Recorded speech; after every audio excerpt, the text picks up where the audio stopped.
लोगों को लाया गया था और जो पार्टी अपने आप को दुनिया में सबसे बड़ी पार्टी बोलती है,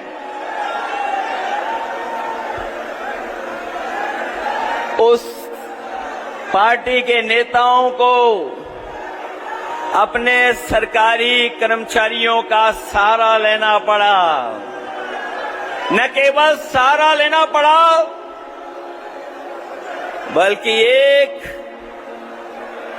कुछ दिन पहले जिस संस्था की वजह से न केवल देश में बल्कि दुनिया में वो रॉबर्ट जो दिखाया गया था, सुनने में आया है कि यूनिवर्सिटी कॉलेज से न केवल छात्रों को बुलाया गया और छात्रों को बुला करके कहा गया कि रैली के बाद आपको छुट्टी दी जाएगी।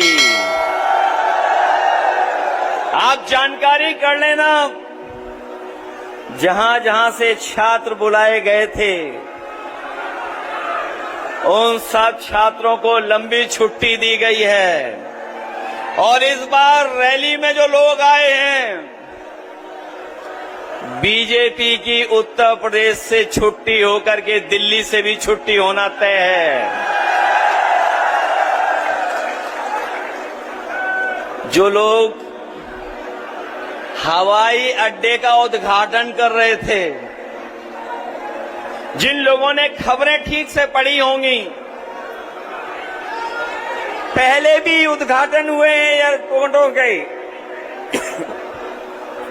जो उद्घाटन हुए सरकार में, जो कभी समाजवादियों की भी देन है उसमें बनाने में, 7 एयरपोर्ट में 6 बंद हो गए हैं। 7 एयरपोर्ट उद्घाटन किए गए थे, 6 बंद हो गए हैं। कम से कम इस एयरपोर्ट का ये वादा करके जाते कि उद्घाटन के बाद इसको बेचा नहीं जाएगा। लगता तो ऐसा है कि ये उद्घाटन ही बेचने के लिए किया गया है। रैली में आने से पहले हम लोगों को कुछ एटीएम की बातें सुनने को मिली हैं। एटीएम की बातें सुनने को मिली हैं। हम लोग तो 10 साल से सरकार में नहीं हैं। कम से कम अपने छोटी वाली एटीएम का हिसाब किताब तो कर लेते कि 10 साल में एटीएम का कितना हिसाब किताब बना होगा। और मैं ये अपने पत्रकार साथियों को एक क्विज, एक एटीएम का क्या फुल फॉर्म हो सकता है, वो छोड़ करके जा रहा हूं। इस एटीएम ने न केवल देश बल्कि दुनिया को, न केवल देश बल्कि एटीएम ने दुनिया को परेशान किया होगा। जो लोग ए के बारे में समझते होंगे वो टीवी जान जाएंगे, वो एम भी समझ लेंगे। सुना है कि ए पर बहुत मेहरबान रहते हैं कुछ लोग, इसीलिए एटीएम याद आ रही है उनको। मैं इस रैली में जब आया हूं तो मुझे सबसे पहले हमारे गुर्जर सम्राट मेहर भोज के प्रतिमा पर सम्मान करने का मुझे मौका मिला है। मैं अपने साथियों को याद दिलाना चाहता हूं कि हम सब लोगों ने वो लड़ाई लड़ी थी जब दूसरे लोग हमारा आपका इतिहास भी छीनना चाहते थे, हमारे सम्राट को भी छीनना चाहते थे। मैं अपने तमाम लोगों को भरोसा दिलाता हूं कि नोएडा में तो आपके और ग्रेटर नोएडा और आपके जिले में इन महान लोगों को जब भी हमें मौका मिला है, चाहे हमें स्टेडियम बनाना पड़ा हो, तो हमने शहीद विजय सिंह पथिक के नाम पर स्टेडियम बनवाया था। और यहां का सबसे बड़ा पार्क जो हम लोगों ने गुजर सम्राट मीर भोज जी के नाम पर बनाया था। मुझे याद है 1857 की लड़ाई, जहां तमाम क्रांतिकारियों ने लड़ी थी, उसमें हम अपने कभी भी कोतवाल धान सिंह गुर्जर जी को कभी भूल नहीं सकते हैं। मैं आज आप लोगों को भरोसा दिला के जा रहा हूं कि जहां आपने यहां पर जगह जगह पर जो आपकी प्रतिष्ठित जगह हैं, वहां पर आपने इनका सम्मान देने का काम किया है। आप 2027 में सरकार बनाइए, राजधानी लखनऊ में भी इन तीनों और तमाम हमारे पीढ़ी महापुरुषों के योगदान को याद दिलाने के लिए उन्होंने बहुत सारी बातों पे चर्चा कर दी, लेकिन वो गैस सिलेंडर की चर्चा करना भूल गए हैं। याद रखिए, भारतीय जनता पार्टी का एक एक फैसला जब कभी भी हुआ है तो इन्होंने हमें और आपको दुख और तकलीफ देने का काम किया है, परेशानी दी है, और न जाने कितनी बार भारतीय जनता पार्टी के लोगों ने हमको धोखा देने का काम किया है। मैं अपने किसान भाइयों को भरोसा दिला के जा रहा हूं, इन्होंने जमीन ली होगी, लेकिन बाजार भाव से आपको मुआवजा नहीं दिया गया।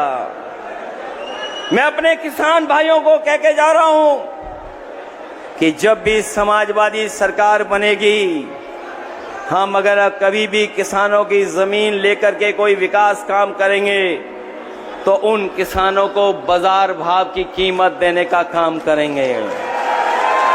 जिनकी जमीनें गई हैं वो जानते होंगे कि इन्होंने धोखा देने का काम किया, उनको बाजार का मुआवजा नहीं दिया। जो हमारा कानून कहता है,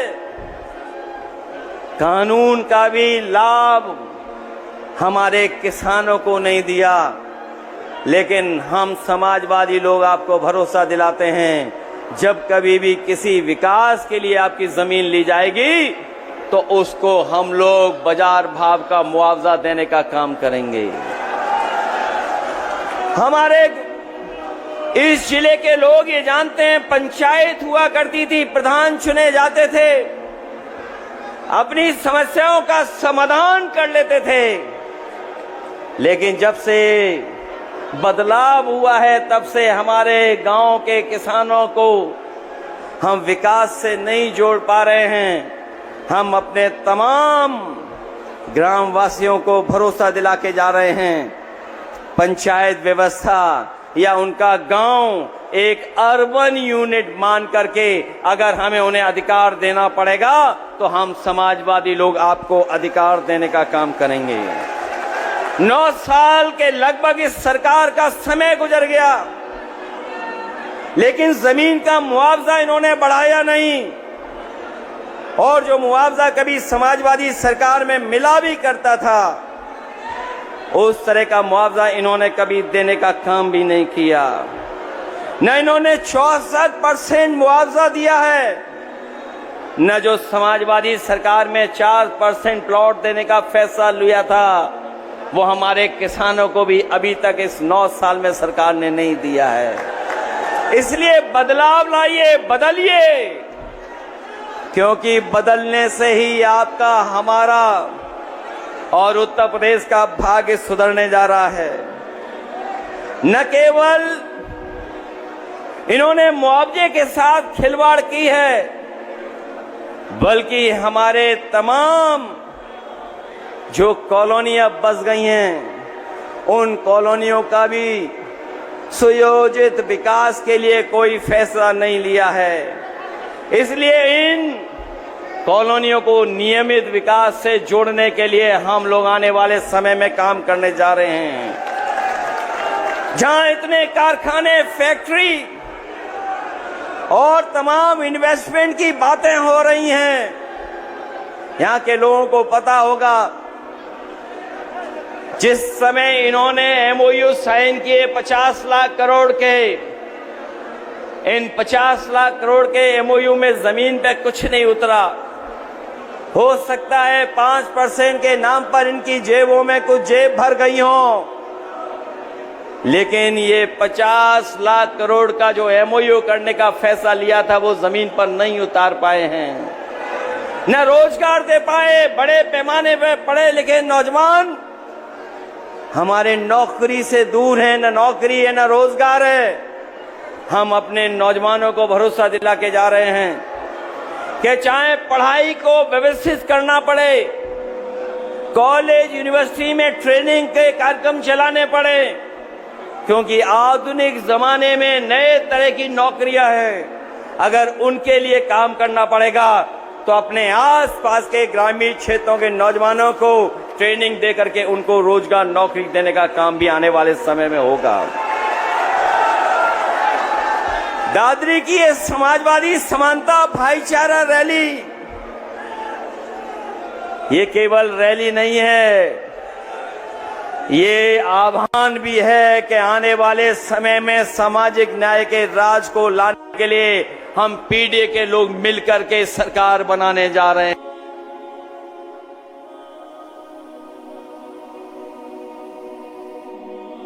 समय में सामाजिक न्याय के राज को लाने के लिए हम पीडीए के लोग मिलकर के सरकार बनाने जा रहे हैं।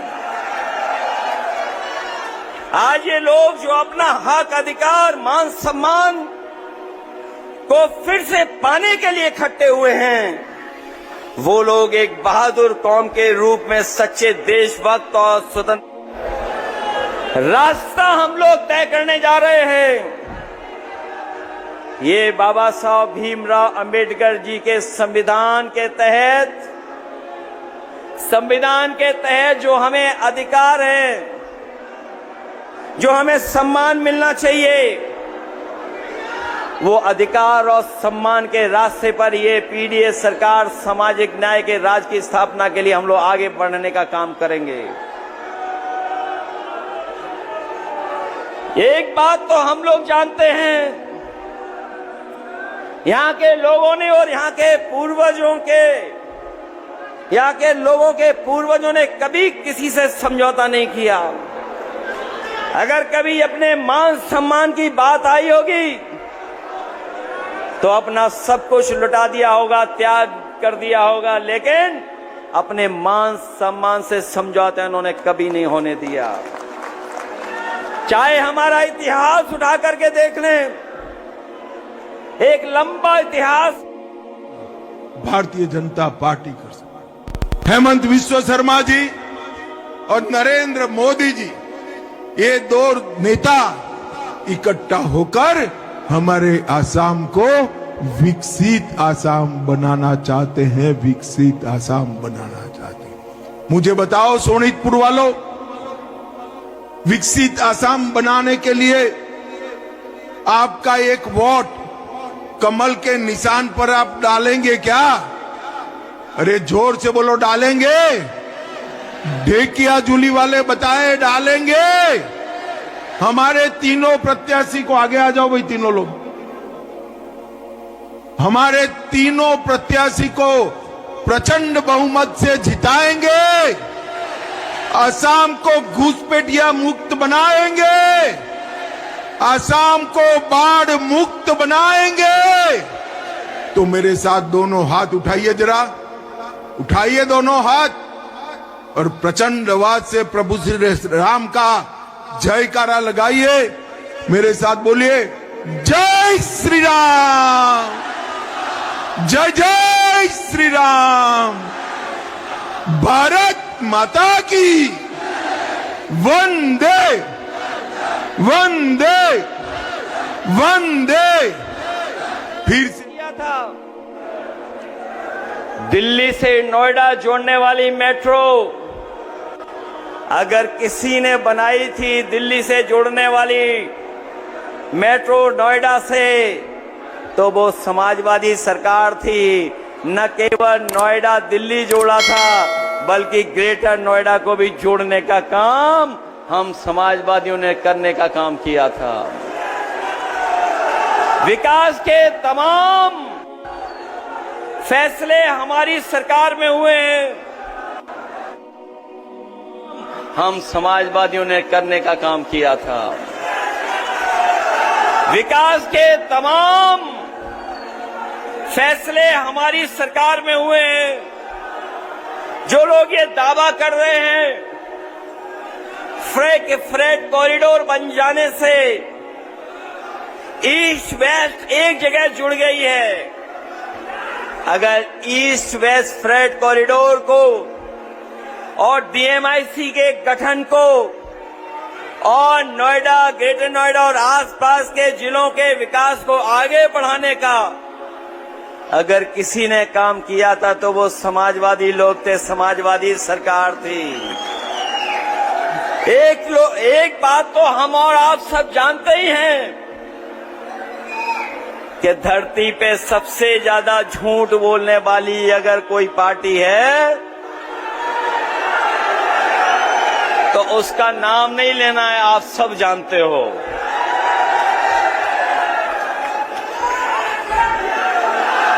ये पीडीए केवल सामाजिक और मानसिक परिवर्तन लाने का हमारा बहुत बड़ा सकारात्मक आंदोलन है, जिसकी शुरुआत हम लोग आपसे करने जा रहे हैं, आपसे होगी। क्योंकि पीडीए के लोग ये जानते हैं, महसूस करते हैं कि उनके साथ भेदभाव, उनके साथ समय समय पर तिरस्कार या समय समय पर अधिकार और उनका सम्मान छीना जाता है। न केवल पीडीए के लोगों का बल्कि उनके घर परिवार के लोग भी महसूस करते हैं। और मैं तो कहता हूं कि शांत मन से सोचें और याद करें द्वारकाधीश कि पीडीए समाज का होने के नाते आपको और आपके परिवार के बड़े बुजुर्गों को, बेटी बेटी को, बहू दामाद और बच्चों को कब और कहां कितना अपमानित और पीड़ित किया गया। कभी लोगों के बीच, कभी सड़क पर, कभी गांव में, कभी पंचायत में, कभी स्कूल में, कभी काम पर, कभी फैक्ट्री कारखाने में, कभी कार्यालय में, और न जाने कहां कहां हमें उत्पीड़न, उपेक्षा और तिरस्कार झेलना पड़ा है। हमारी योग्यता और प्रतिभा पर कैसे कैसे कटाक्ष हुए हैं और हम किस तरह अहंकारी लोगों की छीटाकशी का शिकार होना पड़ा है। ये अहंकारी लोग पीडीए के लोगों को समय समय पर अपमानित करते हैं। अब सिर्फ न्याय के राज की थोती बात से काम नहीं चलने वाला, हमें सामाजिक न्याय का राज लाना होगा। इसके लिए साल लगे या सदी, हम पीछे नहीं हटेंगे, हम आगे बढ़ेंगे और इस पीडीए की ताकत को कोई रोकने वाला नहीं है। ये बदलाव सिर्फ बात से नहीं आएगा, मिल बैठ करके खुद समझाने और अच्छे लोगों को समझाने से आएगा। दरअसल हमेशा से समाज में दो ही भेद रहे हैं, एक तरफ उत्पीड़न और उपेक्षा करने वाले लोग होते हैं, एक तरफ वो अहंकारी लोग हैं जो उत्पीड़न और उपेक्षा करते हैं, और दूसरी तरफ उत्पीड़ित और उपेक्षित लोग होते हैं। सच तो यह है कि लोगों पर अत्याचार या जुल्म किसी जात धर्म देखकर नहीं होता, जुल्म सदैव निर्बल और निर्धन पर होता है, और ऐसे कमजोर व गरीब लोग हर जात धर्म में होते हैं।